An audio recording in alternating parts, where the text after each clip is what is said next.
코스피가 시퍼렇게 멍들었습니다. 어제 이어 외국인의 매도세가 지속되며 장중 한때 2,700선도 위협받았습니다. 지난해 우리나라 경제 성장률이 11년 만에 최고치를 기록했습니다. 지난 4분기 일시적 위드 코로나가 주요했던 것으로 분석됩니다. 5G 주파수 추가 할당 문제를 두고 통신 3사 간의 갈등이 계속되고 있는 가운데 SK텔레콤이 자사가 사용 중인 이 주파수와 인접한 대역도 추가로 할당해달라 정부에 공식 요청했습니다. SUV 명가 쌍용 자동차가 전기 버스 전문 회사 에디슨 모터스로 인수되며 새 시대를 맞이하고 있는데요. 강영권 에디슨 모터스 회장에게 인수 후의 계획을 직접 들어봤습니다. 센 경제 라이브 출발합니다.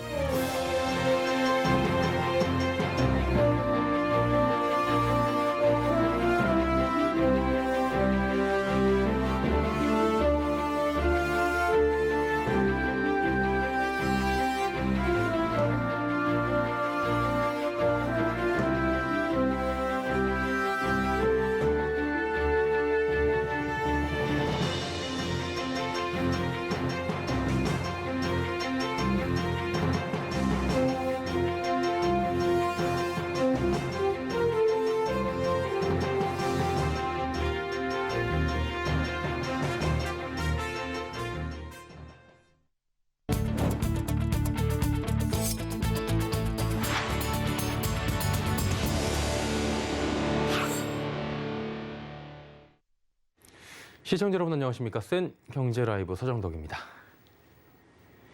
오늘도 국내 증시 급락했습니다. 투자자들의 한숨이 깊어지고 있는데요. 증권가에선 미국과 러시아 간의 정치적 갈등, 또 미국 금리 상승 이슈 등 수급 환경이 불안한 상황에서 저가 매수는 신중해야 한다는 입장입니다. 윤혜림 기자입니다. 오늘 코스피는 전거래일 대비 2.56% 하락한 2,720.39포인트로 마감했습니다. 어제에 이어 외국인의 매도세가 지속되며 장중 한때 2,703선까지 내려앉기도 했습니다. 코스닥 지수도 2% 넘게 급락하며 지난해 3월 9일 이후 10개월 만에 900선을 밑돌았습니다. 지수 하락을 견인한 투자자는 외국인과 연기금이었습니다. 유가증권 시장에서 외국인은 4거래일 연속 1조 4천억 원이 넘게 순매도했으며 연기금은 최근 한 달 동안 1거래일을 제외하고 주식을 팔아치운 것으로 나타났습니다. 이번 주 연방준비제도의 통화정책 회의를 앞두고 미국이 예상보다 빠르게 돈줄을 조여올 수 있다는 점과 러시아의 우크라이나 침공 현실화 등의 악재에 투자 심리가 지속적으로 얼어붙고 있는 것입니다. 간밤 나스닥, 다우 스탠더드앤드푸어스 500 지수가 각각 3.3%, 4.9%, 4%까지 급락하기도 했으나 저가 매수세가 유입되며 상승 반전에 성공했습니다. 이에 오늘 국내 증시에서도 매수 기회라 여긴 개인들의 자금이 유입됐지만 증권가에서는 저가 매수에 신중하라는 의견을 내놨습니다. 국내 증시를 짓누르는 요인 중에 하나가 어떤 통화정책 기조가 긴축으로 바뀌었다는 점, 물가 상승이나 금리 상승은 당분간 지속될 점이다라는 점이겠죠. 투자자들은 잠재 불안 요인 등을 감안해서 어떤 투자의 스탠스를 세우는 부분 등이 필요할 것 같습니다. 서울경제TV 윤혜림입니다. 1월 들어 국내 증시가 큰 폭의 조정을 받으며 반대 매매 규모가 3개월 만에 최대치를 기록했습니다. 24일 금투협회에 따르면 초단기 대출인 미수금으로 인한 반대 매매가 1월 평균 200억 원을 상회해 지난 9월 이후 가장 높은 것으로 집계됐습니다. 첫 거래일인 3일부터 21일까지 미수금 반대 매매 규모는 총 2,864억 원으로 일평균 204억 원을 기록하며 3개월 만에 최대치를 기록했는데요. 특히 지난 11일엔 하루 동안 314억 원의 반대 매매가 발생하기도 했습니다. 증권업계 관계자는 조정장에선 신용이나 미수가 많은 종목 거래에 주의해야 한다며 상승장에선 신용, 미수가 많은 종목이 투자자들에게 상승 기대감을 안겨줄 수 있겠지만 하락장에선 투자자들에게 추가 손실을 안겨줄 수 있다고 말했습니다. 지난해 우리나라 경제 성장률 11년 만에 최고치를 기록했습니다. 한국은행은 지난해 실질 국내 총생산 GDP 성장률이 4%로 집계됐다 밝혔습니다. 이는 6.8%를 기록했던 2010년 이래 가장 높은 수치입니다. 코로나19 재유행과 공급 병목 현상으로 3분기 성장률이 0.3%에 그쳤지만 4분기에 1.1%의 성장률을 보이며 연간 성장률 4%를 기록한 겁니다. 민간 소비가 살아나며 전체 경제 성장률을 끌어올린 것으로 지난해 민간의 성장 기여도는 3.2%포인트로 집계됩니다. 최근 통신업계에선 5G 주파수 할당을 놓고 치열한 신경전이 계속되고 있다고 합니다. 자, 이런 가운데 SK텔레콤이 자사가 사용 중인 주파수와 인접한 대역도 추가로 할당해달라 정부에 역제안하며 주파수 할당은 새로운 국면을 맞이하는 모습입니다. 문다혜 기자입니다. SK텔레콤이 정부에 자사가 사용 중인 주파수와 인접한 대역도 추가로 할당해달라고 공식 요청했습니다. 정부의 5G 이동통신 주파수 추가 할당에 대해 LG U+의 맞춤형 결정이라며 반발한 SK텔레콤이 새로운 주파수를 추가로 할당해달라고 초강수를 둔 겁니다. SK텔레콤은 오늘 과기정통부에 공문을 보내 이번 5G 주파수 할당은 특정 사업자만 이득을 보는 등 공정성을 상실했다며 3사 고객 모두 혜택을 받을 수 있는 방안이 마련된 뒤 경매가 이뤄져야 한다고 밝혔습니다. 그러면서 이번 할당하기로 한 3.5GHz 대역 20MHz 폭 외에 3.7GHz 이상 대역 40MHz 폭도 함께 경매에 내놓을 것을 제안했습니다. 정부가 당초 주파수 할당 목적으로 밝힌 고객 편익과 투자 촉진에 가장 합당하다는 이유에서입니다. 여기에 3사 모두 추가 5G 주파수를 확보해 공정 경쟁이 가능하며 모든 국민 편익에도 기여할 수 있다는 점도 근거로 들었습니다. 통신 서비스 품질에 가장 크게 영향을 미치는 주파수를 어느 한 사업자만 공급받게 되었을 때에는 다른 사업자는 아무리 대응 투자를 위한 노력을 하더라도 일정 기간 동안은 근본적인 품질, 즉 데이터 속도 차이를 극복할 수 없기 때문에 특히 SK텔레콤은 국산 통신 장비 투자 촉진을 위해서도 3.7GHz 이상 대역 주파수가 함께 할당돼야 한다고 강조했습니다. 이는 이번 경매에 나온 주파수가 현재 사용 중인 주파수와 인접해 투자 비용 면에서 유리한 LG U+가 서울과 수도권 일부 지역에서 외산 장비를 사용 중인 것을 겨냥한 것으로 풀이됩니다. 서울경제TV 문다혜입니다. LG전자가 진화하는 가전을 새로운 화두로 제시했습니다. 기존의 가전 제품을 업그레이드해 새로운 기능을 추가해 쓸 수 있게 하겠다는 건데요. 정세미 기자가 전해드립니다. LG전자가 새로운 슬로건 당신에게 맞춰 계속 더 좋아지는 LG 업가전을 발표했습니다. 가전제품을 구매한 후에도 업그레이드로 새로운 기능을 추가하는 방식으로 구매 후 구형이 되던 과거의 생활가전에서 벗어난 혁신 경험을 제공하는 겁니다. LG전자는 오늘 온라인 기자간담회를 열고 업가전 생태계 구축을 설명했습니다. 최대한 많은 업가전의 기능들을 기존 제품에도 제공을 하자. 향후 저희들이 개발을 하고 또 클라우드에 연동이 되는 모든 제품들은 업가전으로 개발을 하려고 생각을 하고 있습니다. 핵심은 스마트홈 플랫폼인 LG 싱큐입니다. 고객과 업가전을 연결하는 중심축으로 앱의 업가전 센터로 업그레이드를 할 수 있습니다. 예를 들어 반려동물을 키우게 된 경우 트롬 세탁기와 건조기 오브제 컬렉션의 소프트웨어를 업그레이드하면 구매할 때는 없던 펫케어 기능이 추가되는 시기입니다. 이를 위해 LG전자는 서비스 기획과 운영, 개발 등 약 100명 규모의 전담 조직을 구성합니다. 또한 시장의 의견을 검토해 제품에 반영하기 위한 앱 업가전 센터 내 1:1 제안하기도 운영합니다. LG전자는 올해 세탁기와 건조기, 공기청정기 등 약 20종의 제품군에서 업가전 신제품을 선보입니다. 이후 라인업을 늘려 가전 실적 세계 1위를 지키기 위한 새로운 성장 동력을 만든다는 방침입니다. 서울경제TV 정세미입니다. LG에너지솔루션 상장으로 공모주의 열기가 후끈 달아오른 가운데 다음 달 현대엔지니어링이 코스피 상장을 추진합니다. 현대엔지니어링은 상장을 통해 조달한 자금으로 친환경 신사업의 현실화를 앞당긴다는 계획입니다. 이지영 기자입니다. 현대엔지니어링이 다음 달 코스피 상장을 통해 신사업을 적극 추진하며 제2의 도약에 나섭니다. 현대엔지니어링은 오늘 오전 온라인 기자간담회를 열고 상장 이후 에너지 전환 및 친환경 신사업 역량을 강화하겠다고 밝혔습니다. 이번 공모를 통해 확보한 자금은 차세대 초소형 원자로 이산화탄소 자원화, 청정수소 생산, 폐기물 소각과 매립 등 신사업에 투자할 예정입니다. 이를 통해 플랜트와 인프라, 건축과 자산관리 등 현재 사업 구조를 뛰어넘는 성장을 도모하겠다는 겁니다. 우리는 기존 발전 산업 플랜트에서 배출되는 CO2를 활용해 다양한 품질의 탄산염, 수소 및 전기를 생산하는 사업을 추진할 것입니다. 주택 브랜드 힐스테이트를 통한 도시정비 사업 수주에도 고삐를 줄 방침입니다. 김창학 대표는 2020년 최초로 1조 원 시공권을 확보했고 지난해에는 2조 원 수주를 넘었다며 올해는 3조 원 수주가 목표라고 말했습니다. 현대 엔지니어링은 이번 기업 공개를 통해 총 1,600만 주를 공모합니다. 한 주당 공모 희망가는 57,900원에서 75,700원 사이입니다. 상당 기준 시가총액은 약 6조 524억 원입니다. 상장 주관사는 미래에셋증권과 KB증권, 골드만삭스입니다.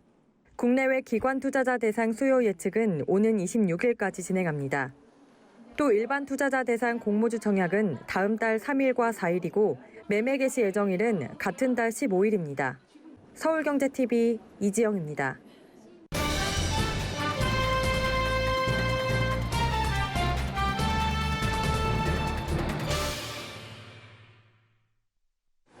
쌍용차의 새 주인이시죠. 이 자리에 에디슨 모터스의 강영건 회장 모셨습니다. 회장님 안녕하십니까? 네, 반갑습니다. 에디슨 모터스의 쌍용차 인수, 최근 자동차 업계의 최대 화두입니다. 지난 10일 우여곡절 끝에 쌍용차 인수 본 계약이 체결됐습니다. 이후 절차는 어떻게 진행됩니까? 우리가 자금을 마련해서 인수금액 3,048억 중에서 이제 남아있는 2,704 몇 억을 우리가 이제 조달을 해서 관계인 집회 5일 전에 넣어주면 우리 할 일은 끝나는 거고요. 일반적으로 회생계획안 등을 우리가 만들어야 되는 것로 알고 있던데 그거는 쌍용 자동차에서 만들어서 그 3,048억 원을 가지고 어떻게 기존 채무를 변제할 것인가에 대한 계획을 짜는 거고 거기에 대해서 이제 채권단하고 협의하는 것도 쌍용 자동차가 할 일인 겁니다. 네네. 알겠습니다. 에디슨 모터스가 쌍용차를 인수하려는 특별한 이유가 있습니까? 우리가 쌍용 자동차를 인수하려고 하는 이유는 딱 세 가지입니다. 쌍용 자동차가 청산되면 우리 국가 경제에 도움이 안 돼요. 두 번째는 종업원들이 직접 고용으로 4,600명이나 되고 직간접 고용을 따지면 거의 20만 명에 이른다고 합니다. 그리고 그들의 가족들까지 보면 64만 명이 이른다고 하는데 그런 생계가 위협을 받습니다. 일자리를 만들기도 어렵지만 있는 걸 유지하기도 어려운 건데 쌍용 자동차 청산하면 그게 다 사라지는 거예요. 우리 경제에 안 좋습니다. 또 세 번째는 우리나라는 지금 현재도 대기업이 자동차 산업을 거의 87% 이상 독점하고 있습니다. 쌍용 자동차 죽으면 더 그런 독점이 커질 겁니다. 그렇게 되면 그게 우리 국민들에게, 소비자들에게 좋지 않은 영향을 미쳐요. 서비스가 나빠질 것이고 차값은 올라갈 것이고 AS 비용은 더 높아질 겁니다. 그런 것들을 당장은 그 대기업 이익이라고 볼 수 있겠지만은 그렇게 되면 부품업체들이 망가집니다. 왜냐하면 한 회사밖에 납품할 데가 없으니까 횡포를 부릴 수밖에 없죠. 그러면 우리나라 부품 산업이 망가지면 자동차 산업이 망가집니다. 우리나라의 미래 자동차 산업이 쌍용 자동차의 희생, 쌍용 자동차의 부활에 큰 영향을 받기 때문에 우리는 인수해서 이 회사를 살려서 우리나라 경제 발전에 이바지하겠다. 그런 마음으로 인수를 하는 겁니다. 네.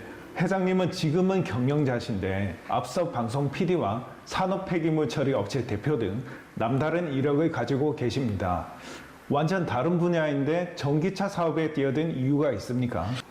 에너지혁명 2030이라는 토니 세버의 책을 읽었더니 2030년이 되면 모든 새로운 차는 전기차로 바뀐다는 거예요. 그 이유가 배터리 팩 가격이 $100 수준이 되면 내연기관차하고 전기차 생산비가 비슷해지는데 그럼 연료비가 10분의 1인 전기차를 다 사지 또 더구나 친환경이니까 내연기관차는 사지 않을 거라는 겁니다. 그 책을 읽고서 번개처럼 미래 산업의 화두가 전기차구나. 근데 그 당시에 테슬라가 막 그 성장을 하기 시작했어요. 테슬라를 성장을 보니까 저런 회사를 전기차 회사를 인수해서 저런 회사를 뛰어넘는 그런 자동차 회사를 만들어야겠다. 네네. 그래서 테슬라를 뛰어넘으려면 네네. 테슬라보다 더 유명한 발명가, 네. 사업적으로도 성공한 분이 에디슨인데 에디슨은 네. 초등학생들도 다 알잖아요. 네네. 근데 에디슨 모터스라는 이름을 지으면 네. 아주 사람들이 잘 인식하게 되고 네. 세계적으로도 유명한 회사가 될 수 있겠구나.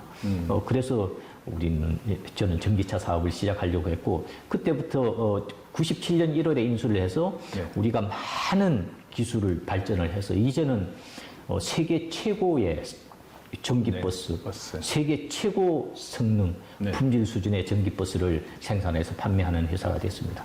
우리가 3년 연속 서울에서는 점유율 1위를 하고 있고요. 작년 같은 경우는 유수한 대기업들의 거의 2배 수준을 네. 팔았습니다. 아, 서울에서. 네. 앞서 에디슨 모터스의 기술력에 대해 강조하셨는데요. 여기에 대해서 좀 더 자세히 설명 부탁드리겠습니다. 전기차는 모터, 전자제어, 배터리 팩 기술이 핵심 기술입니다. 네. 이 세 가지 기술을 우리가 가지고 있는데 특히 이 에베소 코일 모터라는 이 기술은 세계적으로 가장 뛰어난 기술을 우리가 보유한 차세대 모터 기술입니다. 이게 130kW 모터를 만들어서 다이나모 테스트를 했더니 98.22%나 네. 효율이 나왔어요. 일반적으로는 92, 3%가 네. 최고 효율입니다. 네. 에디슨 모터스가 전기버스 경쟁력을 갖추고 계셨다고 아까 말씀하셨는데요. 전기 승용차와 SUV에도 적용이 잘 됩니까? 네. 테슬라의 원통형 셀은 네. 승용차나 SUV에는 아주 네. 좋아요. 아, 사이클 그 보증 기간이 한 2,300 사이클 네. 정도 됩니다. 네. 그런데 그게 75kW 완속 충전, 네. 그 급속 충전이라고 말하지만 버스는 300kW로 급속 네. 충전을 하기 때문에 거기 비하면 네. 뭐 4분의 1도 안 되는 수준이죠. 아, 네네. 그런 수준에서는 승용차가 10년, 20년 쓸 수 있어요. 네. 그런데 1년에 10만 킬로 이상 뛰는 이런 세미 트럭을 만들려고 하면 네. 그 기술 갖고는 부족합니다. 아. 왜냐하면 네. 급속 충전을 300kW씩 하면 네. 사이클이 2300 사이클에서 1500 사이클, 1000 사이클로 줄어듭니다. 네. 그럼 갈아줘야 돼요. 한 3, 4년에. 네. 근데 우리는 이 버스를 이미 348kW 네. 아워의 배터리 팩을 가지고 네. 직행 자석 버스를 만들었는데 LG ES 셀입니다. 네. 1충전 주행거리가 475km 가요. 아, 예. 그리고 15분을 충전하면 네.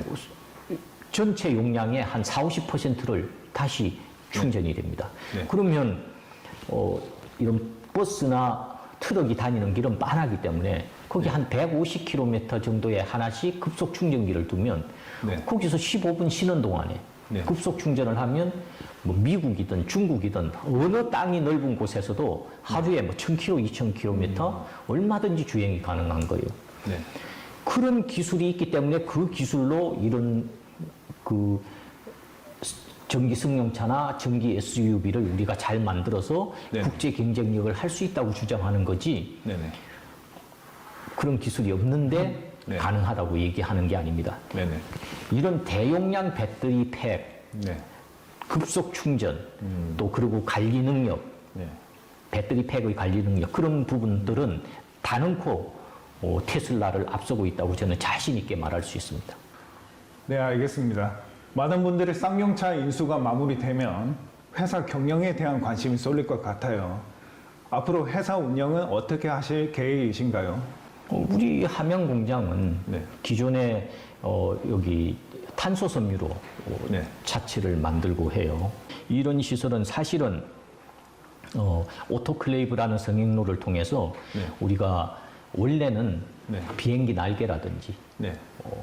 풍력 블레이드라든지 네. 미사일 바디라든지 KTX 바디 등을 만드는 그런 기술입니다. 그 네. 기술이 50년 축적된 기술자들이 우리 회사에 있어요. 네. 그런 기술들을 활용해서 우리가 퍼스널 에어 비클이라든지 또는 고급 요트라든지 네. 그런 것들을 우리가 생산하려고 하는 거고요. 네. 군산 공장은 네. 스틸 바디 시설을 해서 전기 버스나 전기 트럭을 생산하려고 합니다. 그리고 쌍용 자동차는 전기 승용차나 전기 SUV를 생산할 것이고 창원 공장에는 우리 MSO 코일 모터 제조 시설을 해서 네.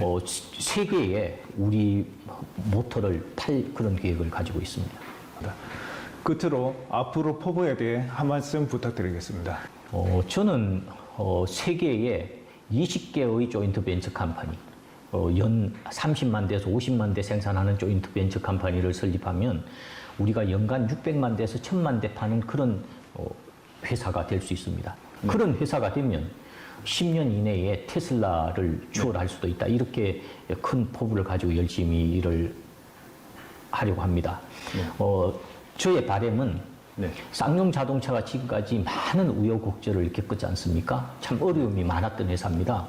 저희가 이 회사를 인수해서 정말 소비자를 왕으로 모시고 소비자들께서 정말 사고 싶은 디자인, 성능 좋은 차, 품질 좋은 차, AS 잘 되는 차, 또 고장 잘 안 나는 차를 만들어서 소비자 취향에 가장 맞춘 차를 합리적인 가격에 생산해서 판매할 테니 소비자 여러분께서는 쌍용 자동차를 좀 어여삐 여기시면 정말 감사하겠습니다.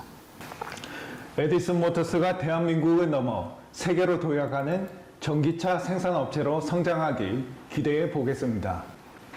오늘 좋은 말씀 감사합니다. 감사합니다.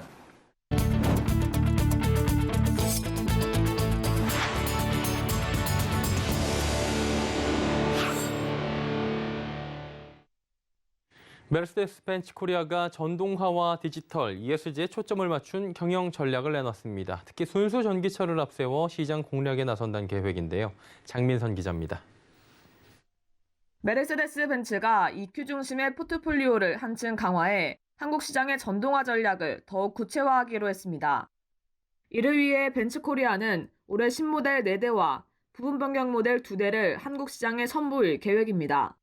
전기차 EQ 라인업을 확충해 전기 세단 EQ2와 전기 SUV EQ-B, 고성능 전기 세단 AMG EQS53, 포매틱 플러스를 새롭게 내놓을 예정입니다. At Mercedes-Benz, we will go electric only over the next years where market conditions allow, with the newly launched, very successful EQA and EQS. As you will hear later, we have very concrete. 또 이날 벤츠코리아는 메르세데스 마이바흐 브랜드 최초의 순수 전기차 콘셉트 메르세데스 마이바흐 EQS를 국내 최초로 공개했습니다. 아직 양산 체제까진 가지 않았지만 전기차 라인업 중 최고급 사양으로 출시할 예정입니다. 이 밖에도 벤츠코리아는 디지털 고객 경험 향상을 위한 서비스 활동을 강화하고 ESG 활동에 집중해 탄소 중립과 지속 가능성을 주제로 한 사회 공헌 활동을 지속해 나가기로 했습니다. 서울경제TV 장민선입니다.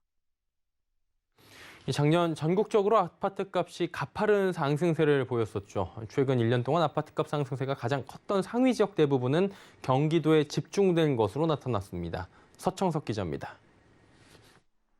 최근 1년간 전국 아파트값 상승세 상위 10곳 중 대부분 지역이 경기도 남부권 도시에 집중됐습니다. KB부동산 통계자료에 따르면 이달 전국 아파트 매매가 지수는 131.8포인트로 전년 1월 111포인트 대비 20.8포인트 상승했습니다. 지난 1년간 아파트 매매가 상승률은 약 18.75% 수준으로 집계됐습니다.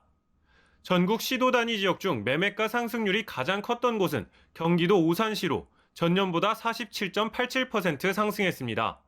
이어 경기 시흥 40.16%, 경기 동두천 38.78%, 경기 안성 38.64%, 경기 평택 36.93% 등 순이었습니다.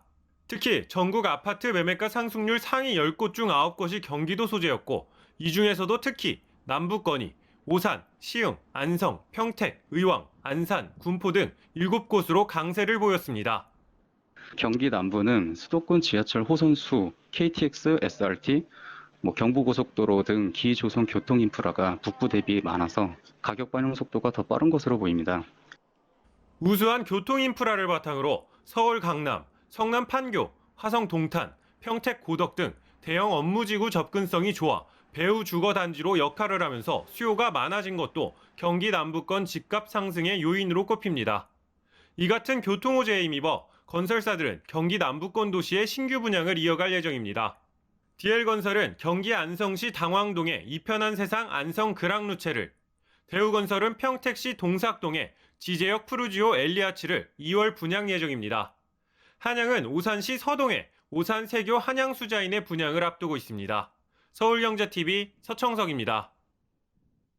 삼성전자가 MZ세대를 겨냥해 선보인 휴대용 스크린 더 프리스타일이 북미와 유럽, 한국 등에서 예약 판매 10,000대를 돌파하며 완판 행진을 이어가고 있습니다.